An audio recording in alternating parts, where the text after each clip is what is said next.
Olá, seja muito bem-vindo, muito bem-vinda ao Conversa Diária. Aqui no meu, no seu, no nosso bate-papo leve, descontraído e cheio de histórias boas para contar.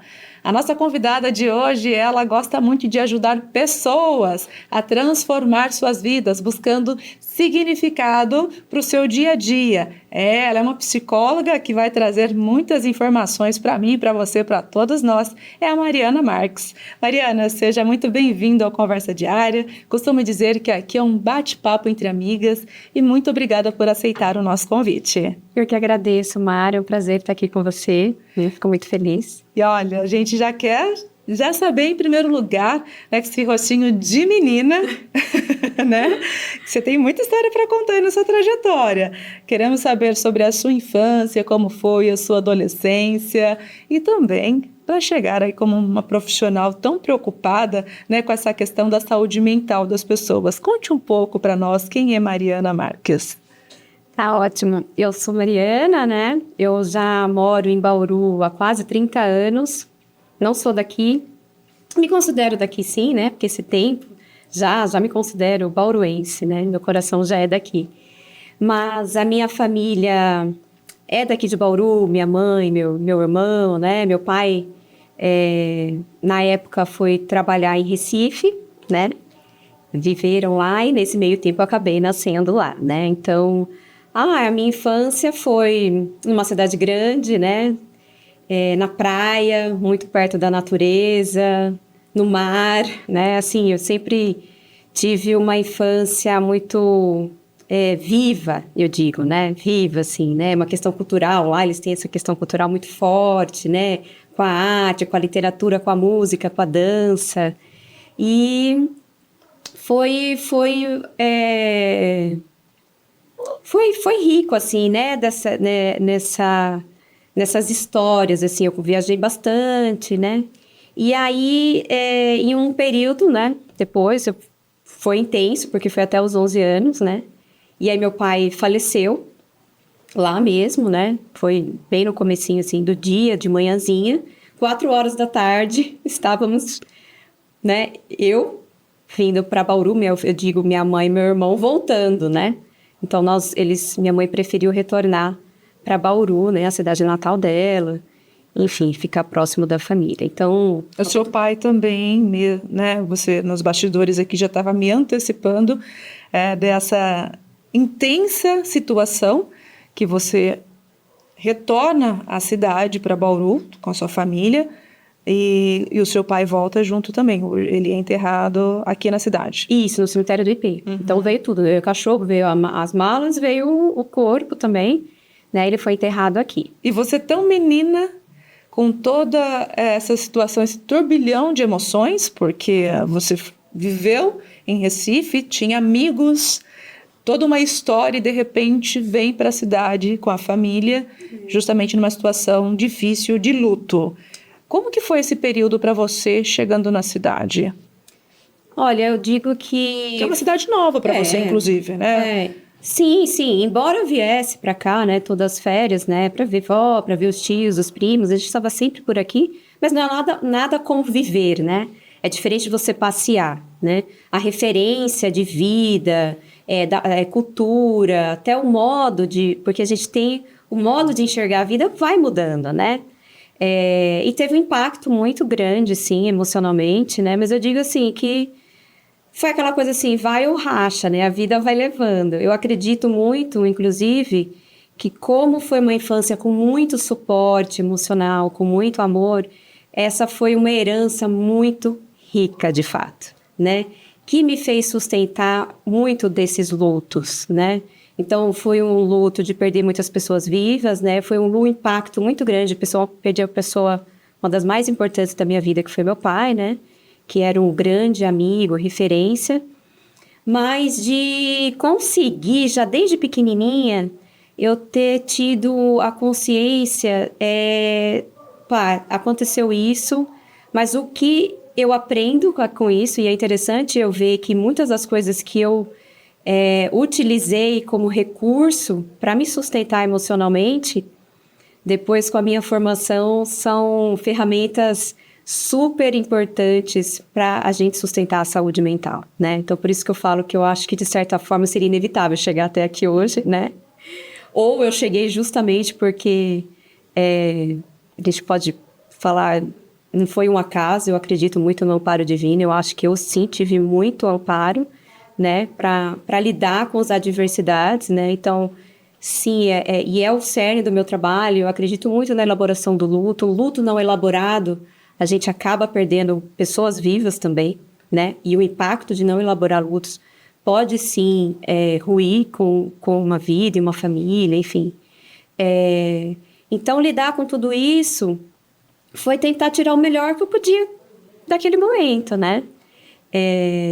Então, eu me adaptei muito rápido, né? Aqui, culturalmente dizendo, até o sotaque, né? Eu perdi muito rápido depois, né? Acho que a gente tem que até lidar, né? Porque o sotaque chama atenção, eu acho que até para isso, para me defender ali na hora, né? E a adaptação, assim, foi tranquila, né? Teve uma mudança muito drástica de vida, né? Porque financeiramente foi um turbilhão também, né? Meu pai era um arrimo de família, tinha toda uma estrutura, uma condição de vida diferente. Então, foram muitas mudanças, né? Era uma vida que realmente foi bem diferente quando a gente chegou aqui. Mas aí eu comecei dar um outro sentido para tudo aquilo, né? Então, foi isso mesmo. E é interessante como a gente elabora um luto, né? E como a gente consegue, eu não digo suportar as dores, mas a gente poder entender que, meio ao caos ou em qualquer outra dor, a gente consegue, dando novos significados, conviver com as faltas, né? A gente vai se sustentando de outras coisas, né? Óbvio que a gente não substitui uma pessoa, né? A gente não substitui as coisas, mas a gente dá novos significados para a gente se completar. Você menciona, né, as pessoas que morreram, até mesmo as vivas. Isso me faz lembrar de um livro de uma amiga, Tamires Vossian, que tem justamente sobre esse título. Acho que não vou lembrar exatamente, mas as pessoas que matamos ao longo das nossas vidas. E é no dia a dia mesmo. Às vezes precisa morrer uma pessoa para depois nascer uma outra. Às vezes até mesmo nós. Em muitas situações, acho que você pode falar com mais propriedade referente a isso. Sim, com certeza. A gente fica muito ligado no luto da morte de um ente querido, né? Ou de alguém próximo. Mas nós estamos diariamente lidando, né? Com os lutos da vida. Então, são os lutos de uma fase da vida, é o luto do corpo físico, né? Da idade, né? Acho que a mulher carrega muito isso também, né? O luto das relações, que nós vamos perdendo ao longo da vida, né? E o luto da pessoa viva, né? Isso que você está dizendo é interessante, porque muitas vezes são pessoas que estão próximos, né? Que a gente cria expectativas, a gente espera, né? Muito, e a gente precisa, ao longo desse período, vai entendendo que é idealizações, né? O real mesmo é a gente lidar com aquilo que a gente tem e elaborar isso. Até diante de toda a sua vivência, né, como a gente já trouxe aqui, aos 11 anos, passou por esse período tão marcante, vindo também para uma nova cidade. Isso acabou, com o passar do tempo, contribuindo para a escolha da sua profissão como psicóloga, porque você chegou a fazer publicidade por um ano, abriu mão, e depois pensou no jornalismo, e quando chega a psicologia, teve algum assim, complemento diante das suas vivências também, ou não? Ah, com certeza. Contribuição? Com certeza. Acho que olhando para trás, eu acho que eu consigo, sim, identificar os fios que teceram, né? A história e o caminhar até a escolha profissional, né? Eu gosto muito de um livro de uma argentina que fala sobre orientação vocacional, né? Embora seja um livro técnico, ele é bem poético, assim, ele fala da vida com analogias, né? E ele cita, assim, né, que, inclusive trabalhando com adolescentes, né, na fase da orientação vocacional, e inclusive os adultos, muitos adultos chegam na fase adulta em crises de carreiras, de profissão, do seu próprio ofício, né? E a gente auxilia eles a encontrar esse fio, que muitas vezes se perde ao longo da vida. Seja porque a gente vai, ao longo da vida, tomando decisões, achando que são nossas, mas é exercida por uma influência, né, familiar, social, né, e a gente vai se distanciando da gente. E aí chega num momento que você fala, cara, eu não tô vivendo a vida que eu quero. E tá tudo certo. Eu acho que esse ponto é importante. Porque gera angústia, gera sintomas, gera sofrimento. Você poder também aceitar isso e fazer um luto e poder ressignificar e ir de encontro ao que você quer é muito importante. Então eu vejo sim que talvez eu tenho certeza que seria inevitável eu não chegar nessa carreira. Mesmo que não foi de uma forma muito consciente, sabe? Eu falo, eu acho que eu vou lá fazer psicologia. Eu acho que me levou à psicologia, né? Eu acho que a psicologia já fazia parte da minha vida, né? Eu já tinha uma reflexão diante dos eventos que me ocorria. Eu já enfrentava de uma forma que eu tentava dar um sentido para tudo aquilo, né? E então acho que foi um pouco inevitável. E quando realmente eu entrei no curso, eu falei, já é um sentido, né? É uma forma de se viver, não é um ofício. Fez todo sentido, né? Já ouvi falar de profissionais, e você vai poder falar aqui pra gente também, que quando entra num curso de psicologia, também tem esse autoconhecimento em primeiro lugar, para depois de aí você realmente poder contribuir com outras pessoas, ajudar nessa transformação, como você assim faz no seu dia a dia. Com certeza, né? Mara, eu acredito que a análise não sirva para todo mundo. As pessoas falam, né? Todo mundo deveria fazer terapia. Não. Eu acho que tem gente que não vai dar conta de fazer uma terapia. E eu não digo nem pela questão financeira. Eu acho que tem outras questões aí que permeiam a terapia. É uma disposição interna para você poder fazer a terapia. Porque ela vai doer, ela vai exigir de você, né? Mas eu acho que todo mundo deveria passar por um processo terapêutico. E existem outras formas além da terapia, né? Mas o processo terapêutico, ele sim, é muito importante. Porque a educação emocional, ela sustenta todos os outros centros de inteligência, físico, espiritual. A gente pode ter um currículo super vasto, né? Mas se a gente não tiver emocional para sustentar, ele não vai valer de nada. E respondendo a sua pergunta, sim. Então, para conseguirmos, né, ser bons profissionais, é fundamental a análise do analista, né? A pessoa real do analista, ela está muito bem amparada emocionalmente, sustentada. Lembrando que não vai isentar nem eu, que sou profissional, ou o paciente, de viver as dores da vida, né? Isso daí não nos protege, porque enquanto humanos estamos vivendo, interagindo, nos conectando, e a dor é inevitável, né? Mas o impacto que a gente sente e o peso que a gente dá é completamente diferente quando você tem uma clareza, sim, daquilo que ocorre com você, com o outro e com o mundo. Em relação aos gêneros, homens e mulheres procuram o seu consultório ou ainda mais o público feminino? O seu, assim, no geral, que vocês percebem dentro, né, da psicoterapia?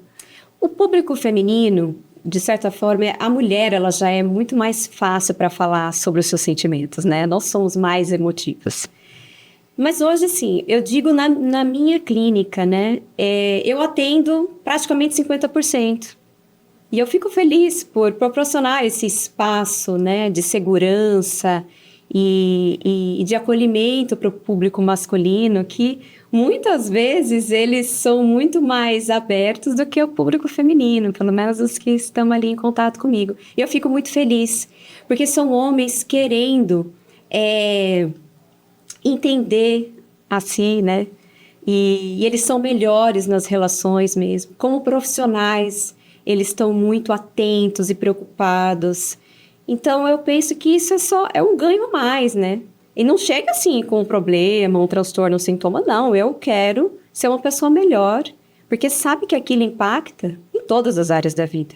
E é inevitável o ganho. E não tem mais esse pensamento de que antes tinha buscar terapia, coisa para doido. né? Porque tinha muito esse tabu. Vem se quebrando muito ao longo dessa trajetória hoje em dia. A gente enfrenta, assim, ainda muito estigmas, né? É pra louco, eu não tenho nenhum problema, é sinal de fraqueza, né? Mas, assim, tem. Mas hoje eu acredito, inclusive com as redes sociais, né? Com esse excesso de informação, e nós estamos passando por um boom, né, da saúde mental. Hoje já foi bonito as empresas, né, terem produtos recicláveis, naturais, e hoje as que dão um amparo emocional. Então, tá meio que na moda, né? Então, a gente está conseguindo quebrar alguns paradigmas, mas ainda tem muita resistência. Eu acredito que hoje as profissões, as pessoas, elas estão entendendo a necessidade de fortalecer mentalmente, até para a gente poder dar conta das outras coisas, né? Então, porque é fácil a gente, como ter algo físico, mensurar um ganho. Na terapia, na saúde mental, né, no fortalecimento emocional, a gente não consegue mensurar, a gente sente. E esse sentir, é só quem passa por esse processo que consegue, né, verbalizar isso. Eles conseguem fazer essa mensuração, essa diferença. Eu estava em um ponto e eu cheguei em outro. E muitas vezes não é de um ganho externo, mas é de um ganho interno que traz uma real satisfação, independente do resultado. O autoconhecimento é importantíssimo, né? Tanto para o indivíduo quanto para a sociedade. E a gente vai continuar falando sobre isso mais ainda. Nós vamos para um rápido intervalo. Nós voltamos já. Você não saia daí. Até mais.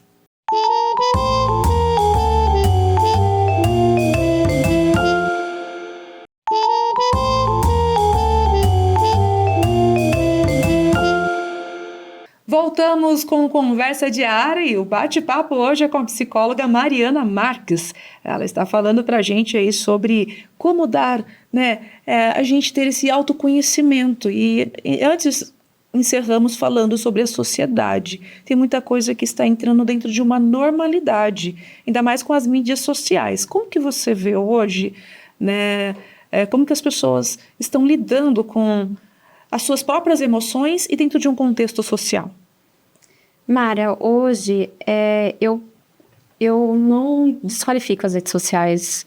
Eu penso que é um ganho, né, de acesso, a gente avança, mas como tudo na vida, a gente precisa ter um equilíbrio, né? A gente precisa dar um bom uso. Um carro, ele também pode ser uma arma se a gente não der uma boa condução, né? Uma boa condução com responsabilidade.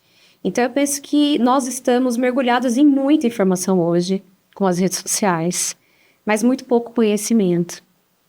E isso gera muita confusão, de fato, do que é realidade e do que já é uma doença, um transtorno, né? Então, nós estamos na era da ansiedade, já passamos pelo período depressivo, né? Na época que eu me formei, a gente estudava muito a depressão e hoje, assim, ansiedade, né? Hoje no Brasil nós somos o país mais ansioso do mundo. E isso é alarmante, é preocupante, né? Hoje nós estamos normalizando muitos sintomas, porque o discurso mas está todo mundo assim, mas está todo mundo fazendo assim. E a gente precisa ter essa reflexão para pensar que a gente não precisa fazer o que todo mundo faz e como uma regra normativa. Porque nem sempre o que vira uma norma, né, é sinônimo de saúde, né? E a gente precisa questionar algumas condutas, principalmente que a sociedade está tendo, né? Então, aquilo lá bateu na sua porta, você ter o discernimento, né, crítico, de dizer, não, aqui funciona desse jeito, não atuo, né, dessa forma, ter boas escolhas. Então, a gente, é perigoso. É perigoso porque vai se alastrando, né? Então, são pandemias, eu costumo dizer que são pandemias de hábitos que viram ansiosos, de hábitos compulsivos, de hábitos de uma carência, né? A gente vê aí atuando, né? Nas redes sociais aí, como começa a aparecer e as pessoas começam a falar, viu, mas isso é normal? Você estão estava falando nos questionando. bastidores, inclusive. Traz aqui pra gente referente qual que era o assunto que a gente tava... Das bebês reborns, né? É normal, né? O que é normal? Então, é uma invasão de informação, é uma invasão de sintomas em que as pessoas começam a questionar o que é normal, o que não é. Se é um modismo, se é um problema, tem tudo isso. Exato. E como nessas situações também gera ansiedade? E como que as pessoas podem lidar com a ansiedade? Você trouxe aqui ansiedade e depressão. Lidar com esses sintomas no dia a dia. Como que você orienta seus pacientes e também para quem está nos acompanhando, de aproveitar e deixar algumas dicas? Sim, com certeza. Primeiro ter esse filtro, né? Primeiro entender, né? O que acontece hoje. Embora a gente sabe que nós somos humanos, nós estamos vivendo sobre-humanos, né? Então, a gente está se colocando numa categoria em que a gente dá conta de tudo e que a gente precisa ser tudo. A primeira coisa é entender os seus próprios limites, né? Não adianta você fazer um bom tratamento terapêutico, um bom tratamento medicamentoso, se você não mudar os seus hábitos. Você vai continuar ansioso, né? Então, essa sobrecarga, né, que vai trazer uma ansiedade, que vai trazer um esgotamento físico, mental, um burnout, muitas vezes, né? A pessoa vai entrando em colapsos, ela precisa rever a sua própria vida, suas próprias escolhas. Até aproveitando esse gancho seu dos hábitos, por que é tão difícil mudar hábitos, mesmo quando a pessoa quer? Porque a gente se coloca muitas vezes, né, e é tão difícil também, inclusive, ir para terapia, né, numa zona de conforto. Nós saímos do estado em que nós estamos e começar pequenas reformas é muito difícil, né? Exige muito da gente. Mas eu sempre penso o seguinte, né? Pensar numa casa bagunçada, a gente não vai organizar ela de uma vez. A gente começa de um cômodo por vez, né? Então, em pequenos passos, eu acredito muito nisso, né? Nas pequenas vitórias, para a gente conseguir chegar em algum lugar. É melhor do que a gente permanecer naquele estado. Então, dê pequenos passos, né? Reflita sobre a sua vida, aquilo que você pode reorganizar, dizer os nãos necessários, né? Impor bastante limites para os outros, inclusive para nós mesmos. Nós nos colocamos muito em lugares, em situações que a gente não consegue dar conta, e aí vem uma frustração, vem um ciclo vicioso em que a gente não consegue dar conta, e aí a gente acha que não é capaz depois de sair. Então, de pequenos passos, eu acredito que é o ideal para a gente conseguir novos hábitos e sair, né, de estados ansiosos, depressivos, com um bom tratamento, obviamente, sempre acompanhado, gente, tem que deixar muito claro, né? Não tente fazer sozinho, porque uma hora a gente vai ali se atrapalhar. Então, ter uma boa orientação médica, terapêutica, seguir, né, certo o tratamento e se empenhar por você. É muito importante também que a pessoa tenha essa consciência, se não tem, comece a buscar ajuda pela questão dos nãos que você falou, porque é importante ter limites para si mesmo e para o outro, porque senão cai naquela questão do não sou capaz de fazer ou do agradar todo mundo. Exato, com certeza, com certeza. Muitas vezes, como eu falei lá no começo até, né? A gente não sabe se a escolha é nossa ou se é do outro, né? Será que eu tô 100% comigo, né? E a gente vai se perdendo ao longo da vida da gente mesmo, né? E isso realmente traz muita angústia, a gente se distanciar da gente. Quanto mais a gente viver a vida que a gente acredita, que faz sentido pra gente, poder tomar as nossas escolhas, né? Essa sensação dessa liberdade, ela realmente traz uma satisfação. Independente dos resultados da vida, né? Se a gente está perdendo, dos lutos, das dores, você poder ter essa satisfação, muitas vezes é o que sustenta, inclusive nas dificuldades. Porque a partir do momento que a gente fica muito refém do que o outro vai pensar, do que o outro vai dizer, e do que eu quero agradar para o outro, Eu já me perdi de mim mesmo faz muito tempo, eu virei escravo, né, de mim, e essas correntes, elas pesam ao longo da vida. Mariana, então, diante dessa sua trajetória de vida pessoal e vida profissional, hoje, o que faz sentido para você? Olha, primeiro, a vida, ela vale muito a pena ser vivida, e todos nós temos que dar muito valor à nossa própria vida, por isso que eu falo muito para eles, a sua vida vale a pena, né? Para todos que chegam na clínica e passam por um momento de dor, lutar pela gente, né? Pela nossa vida, né? Pelo sentido que dá a nossa vida. E o sentido da minha vida, além da vida, né? É, obviamente, a minha família primeiro, né? Eu acredito, embora pode parecer utópico, eu acredito no mundo melhor. E eu não tenho pretensão, acredito que a gente não consiga mudar esse mundo, mas eu acredito que com a melhora do mundo particular de cada um, a gente vai proporcionando a melhora. Porque se a gente melhora a si, para quem vive em torno de mim, eu vou impactar muito bem, positivamente. Se eu estiver bem, eu não vou querer guerra com ninguém, né? Aquela velha história, a gente não quer guerra com ninguém quando a gente está bem. Então, a gente vai frutificando coisas boas. Então, a partir da melhora do mundo particular de cada um, eu acredito, sim, que a gente possa ir melhorando uma sociedade, um mundo. A gente vai fazendo a diferença na vida de uma pessoa, vale muito a pena. É isso mesmo, eu concordo também. É importante esse autoconhecimento e até aproveitando aí, nós temos 1 minuto, estamos caminhando para o final do nosso bate-papo. Falamos de luto. Que recado você deixa para quem vive o luto, inclusive de pessoas vivas? Entender que você sempre dá o seu melhor, né? E ficar com a consciência tranquila que você está fazendo o seu melhor.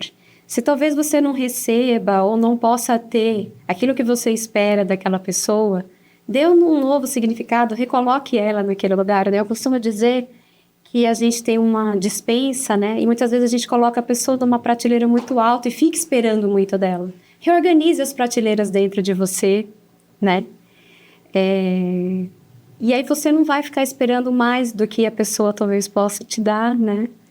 Mas eu sempre falo para os meus pacientes, inclusive para as minhas filhas, eu falo, independente do que você recebe do outro, continue dando o melhor que você tem.